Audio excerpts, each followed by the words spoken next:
Um, Hello, I hope you are doing fine. This is the English version of the guide of how to be a SOC analyst. In this video, we will discuss the needed skills, certificates, experience. What do you need to have in order to be a successful SOC analyst? Um, okay. And I hope you will enjoy and get the information you want from this video. And sorry for my English, it's not excellent. Okay, what skills do I need? First of all, analytical mindset. Um to be a SOC analyst is about to analyze everything. Analysis, analyzing. Analytical mindset is mandatory, is a must skill in order to be a successful SOC analyst. So you will always have to think, analyze everything, not just in the SOC. Some people have this by default. It's not just in work, but it's like a lifestyle. They do analysis for everything in the life. For the work, for the home, for anything. If you are going through the market and trying to pay something, you will analyze what you see. Why they have this here? Why not in another place? Maybe they want to make that and that and that, blah blah blah. It's about to think all the time how everything is working. That's analytical mindset to correlate everything. You will be a small sim inside your mind. Honestly, your mind is better than anything in correlation. You can correlate sophisticated scenarios that sim can do. Second skill is network. Network knowledge and experience is mandatory for a SOC analyst to be a successful. So if you have an experience, if you are a network engineer or a network administrator, you have a good chance to be a SOC analyst. You just will study the needed resources, needed certificates for entering the SOC field, and you will be successful based on your experience and knowledge. Also system, you will need to have a fair knowledge and experience with system like Windows and Linux and so many names out there, but mandatory to understand them. At the end, you will have logs for systems, and you will have to understand what that look for, not just reading the syntax and yes, that looks doing da da da. No, it's not like that. You will have to understand what happened on the system, so this log sent to you and you analyze it. Also, security knowledge and experience. This is mandatory. You are working in SOC. You should have the experience in security and the knowledge of the security concepts and the concepts. I said it twice. Okay, sorry. Same knowledge and experience. You have to maintain a solid knowledge in SAM, and in order to work in a SOC, you have to be familiar with the same solution before entering the SOC. So you can study Splunk.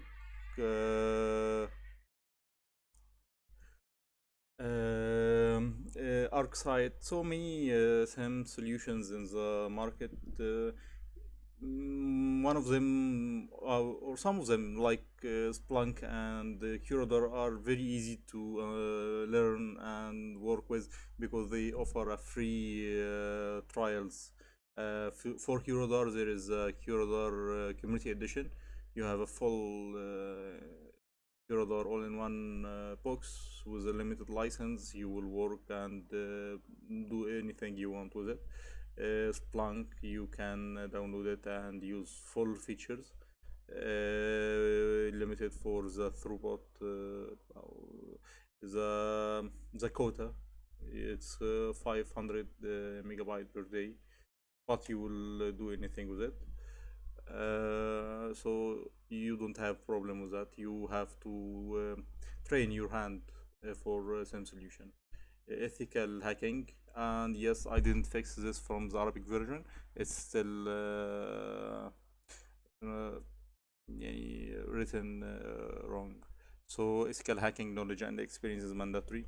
You have to understand attacks, wasp top 10, all sort of offensive security. You have to understand and study all of this, so this will help you in preventing attacks. You should understand attacks in order to prevent. You can't prevent something you are not familiar with, so you will have to understand how is attacks work. You have to train your hand. So if you are a penetration tester and want to enter the SOC, that will be easy, very easy should be, because pen tester should have a fair knowledge of systems and networks, so and security, so you have everything. It's just how to defend again. uh, you have to maintain imagination. You have to train this. You have always to simulate and think how attacks could be, how this action could lead to another action, and how it will be escalated, and how everything will be go bad. The worst scenario, you have to imagine it. Based on that, you will be a good SOC analyst. How scenarios, and you will be a perfect SOC analyst if always your imaginations was right, and you know the next step, programming and scripting. Maybe you will need to do some scripting for your daily tasks, for some actions, for who who know what else. It's based on the scope. Maybe in your environment you are responsible for developing scripts for system team and network team and blah blah blah. So yes, you will have to maintain programming and scripting skills. If you are thinking about being a tier 2 in a short time, it's mandatory to have the skills, especially some people using the programming in creating reports, and that will enhance your skills. If you are no R is programming language, uh, you can do reporting with it. It's perfect for that. It's made for that. Communication skills. You have to maintain good communication skills, because you will be in a position that enforce you to communicate with anyone in your environment. You will communicate with network, system, security, database, storage, all the teams. And that's all. Yes, we know that we can handle this. But imagine you are in your shift and you got a call from sea level. What will you do? You have to be what's the word? I don't know the word, but you will have to maintain yourself. You have to respond in a good way. You have to think before response for call like this. And as you are a SOC analyst and you are on the duty, you will face that, and maybe you will face multiple sea levels phones during an incident, and you will have to respond on all of them. You can't be what's the word? I don't remember the word. I don't know the exact word for that. But communication skills are must skill, a mandatory skill. Um Regarding skills, at the end you will have to maintain a good experience in IT operation. You have to know how system teams acting, and how network and database, how they acting together, how the help desk coordinating everything, how the service desk coordinating everything. This is mandatory. This will help you to understand everything. You will understand the flow of the work. You will understand the business alongside the technical, and that's mandatory. So you have to maintain your experience before entering SOC. So based on that, SOC is not for entry levels, SOC for experienced people. That's my thing. So again, experience is mandatory in order to be a successful SOC analyst. In order to understand everything, you will be in a position will allow you to see logs for everything: network, system, database, network security devices, everything, IPS, everything. So you will have to understand everything. You will have to maintain knowledge for everything. What is this? What is that?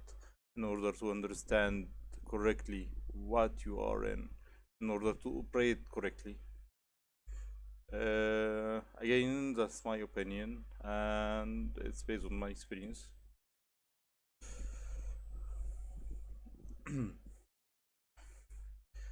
Now, in a talk, what will you do in your shift?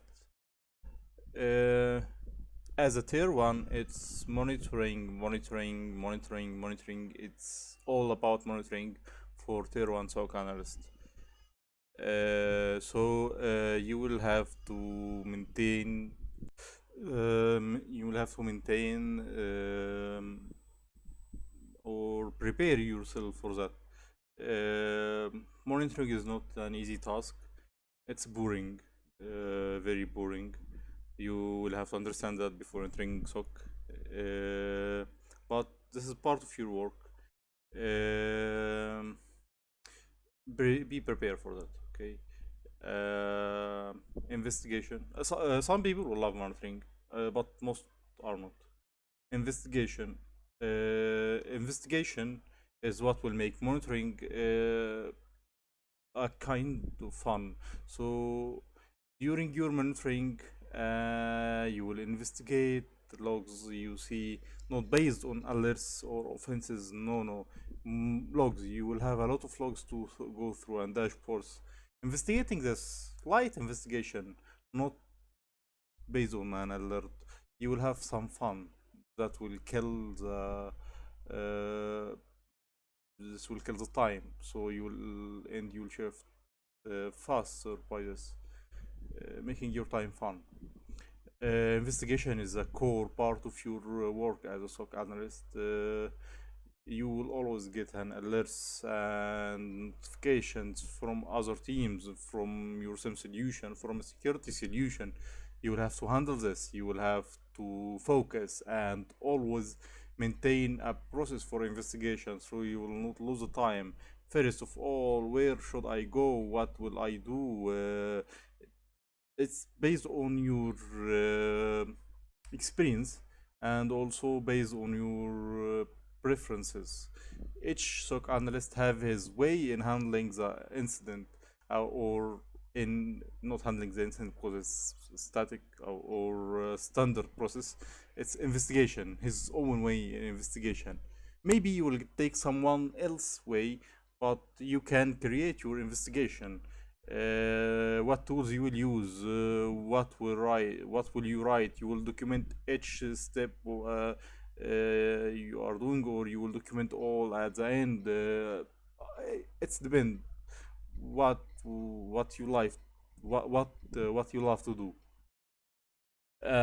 Reports. You will have to make a lot of reports in SOC, especially if you are tier 2 or tier 3.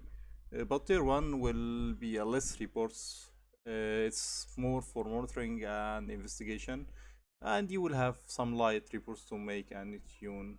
Some reports you will make yourself, some reports you will take from other solutions. It's depend on your business and your environment. Investigating and monitoring is not everything. You will have always to keep an eye for all suspicious activities. Uh, that will make a difference. If you just monitoring, you will pass your shift normally, nothing. You will have less investigations. You are just there for monitoring. You are not doing your work. Your work is always to consider the bad actor in your is sitting in your environment and you are looking for it. Always think for any small activity as a suspicious activity and you are tracing it. So maybe someone is logging from a suspicious machine or looking from two different machines at the same time. Oh wow, why you are doing that? Maybe something is wrong there. We will go and take a look for this logs. Maybe someone looking after working hours. Why? What are you doing there? It's not alert. It's not notification, but it's log. But I don't understand why you are doing that. I will trace you and hunt you. Yeah, that sort of things. You will have always to keep an eye for suspicious activity. uh, Always have your tools ready with you, like Aristotle, Inuran, X-Force, IPM, Shodan, and many more based on your experience and preferences. Again, you will have your tools in your arsenal to work with. Shifts. SOC always working 24/7 shifts. That's a SOC. So many analysts, so many rotational shifts. It's hard thing. It's not easy. It's some people will love it, some people will not. It's again based on the person itself. So some people are made for, are some people made for SOC. Some people are not. Some people will not fit in rotational shifts. Some people will not fit for the monitoring. So you will have to consider that. I mean, am I ready for being a stock analyst? I am ready. Am I ready for taking things and go further in stock? Because if you are starting your career in stock, you will not just tomorrow will be a forensic analyst or incident handler.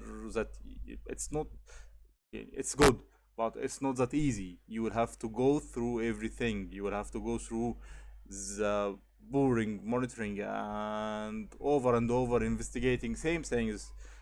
So many reports. It's not easy, but it's at the end you will enjoy it and you will be thankful for this experience. Being a SOC is a heavy duty, uh, but it's make your mind. You will make you always thinking from another perspective, a good perspective. Documentation, you will always have to document everything. That's what one of your tasks. You will document your investigations, your monitoring, your everything. You always take a notes for everything. Try always to have your work documented. uh, as we said up there, uh, it's task for you always. You are responsible for reviewing alerts and evaluating them. You are not just monitoring and waiting for alerts, as we said. You will go for your alerts, or maybe I said it wrong. Alongside monitoring and suspicious activity and everything, you will have some sort of alerts. Maybe not the normal offenses for Curador or alerts in Splunk or anything. Alerts, you are responsible always for the alerts. You are accountable for it. You are also accountable for evaluating the alerts. Um, you will have two alerts, both of them with high urgency. But one of them is more critical based on your experience in the environment. So first you will go for the one it's higher urgency. The two are high, but one of them is higher. So this one, you will go for it. Then you will go to the other one. Maybe you will see a medium alert, but one critical alert. But you are sure you have this critical before. You know everything. You took a fast block. Yes, it's repeated, but the medium one are new, and the medium one should be critical. You will determine this and you will be responsible for this.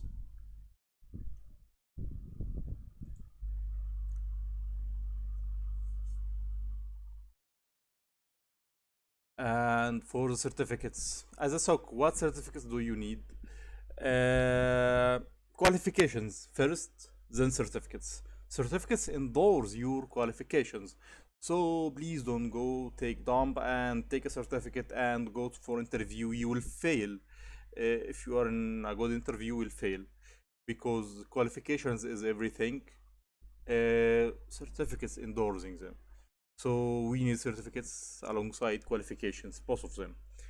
First of all, you need CCNA. You don't have to get a certificate, but you have to get its qualifications. You have to understand all aspects of CCNA routing and switching, CCNA security and security plus. You will need everything in these two certificates. It will help you in order to be a good SOC analyst. MCSA for Windows, and for Linux you will have to train yourself, but it's mandatory to have. You if you have this certificate, it will endorse you. If you don't have it, it's okay, but study it. When you go for interview, what do you know in Windows? I studied everything in this course. Okay, great, we will ask you in that. You be ready. If they're not asking for that, uh, some will not, but trust me, it's better for you to know that. As for SOC itself, CCNA Cyber Ops is the best certificate I saw for now, for in order to be ready for a SOC. They have a good knowledge and a good material. They have two parts, SecFend and SecOps. SecFend is for preparing you from the network and network security perspective, will make you ready understanding IP, what's the IP, what's inside packets, and what's suspicious, what to look for, what environment should be look like, and SecOps understanding everything for the operation. You will enjoy it if you have this course and box. And again, for maybe I missed it. For Linux, we should play with Linux. Download Ubuntu, download Fedora, and install it. Make it your own system, your main own system. Get a hard time with it. You will understand. You will learn. That will help you later. Sans GCH, and this certificate is perfect. Why? Because it's have everything about the incident handling process in the best way you can see it, organized, very well organized, alongside all the attacks. So if you're taking Sans GCIH, you don't need CH, because CH have the attacks. We have this in GCIH, but in CH is more focused, but in SOC you don't need to be focused on attacks, so GCIH is perfect. Since CCNA Cyber Ops perfect. Mandatory to understand the attacks, as we say, because it's essential skill in SOC. You have to know what are you fighting. I hope everything is fine for now, and you are I don't have problem in delivering the information. So SOC rules. We have the tier one SOC analyst, and that we are focusing on in our guide. Tier two, the next level. We are not covering all the parts needed for that in this guide. Tier three, and this is the expert level.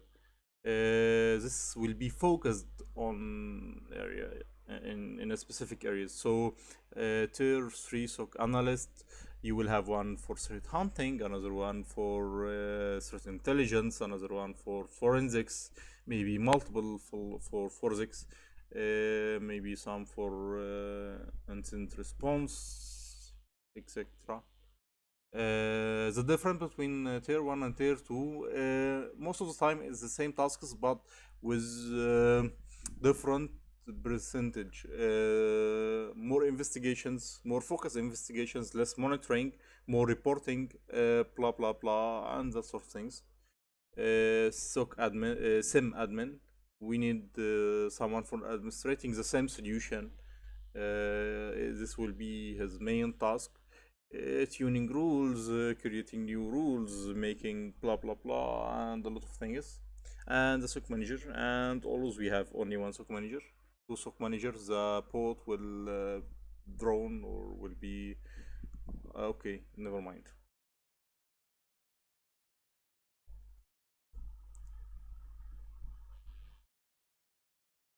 Okay. Everything in this guide is personal opinion and it's based on my experience. I hope you are understanding this and hope you will it will be valuable for you. Hope that. And I hope I was able to deliver the information in a good way and easy way. The condition may be different from environment to another, so my words are not a rule. It can be changed from place to another. And I hope you all the success and bright future. And thank you for your time watching me. And again, thank you for asking me to translate this to English. Uh, really, thank you. And I hope you will enjoy and get all you need from it. See you in another video.